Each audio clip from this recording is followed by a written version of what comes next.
kitu inaitwa pateki. Show moja hiyo masho mbili. Pateki vipi? YouTube. Hii kitu inaitwa pateki. Unaona hii? Sikata. Kitu inaitwa pateki.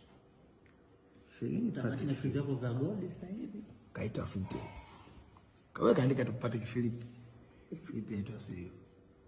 Inazaa kwanza $70,000 kwa mbele. Yaani sasa $200, $300 kitu. So cute. Sikata. Nzuri sana. Sawa hivi. Saa bei nyingi bebe katu jinga zima ndio kusonala kwa kata. Sijui tunaenda kutetea.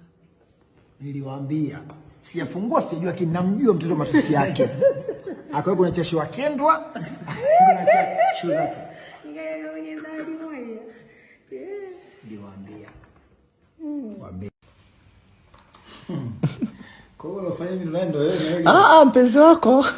Anaonda hivi na yeye ndio. Afanya hivi nani?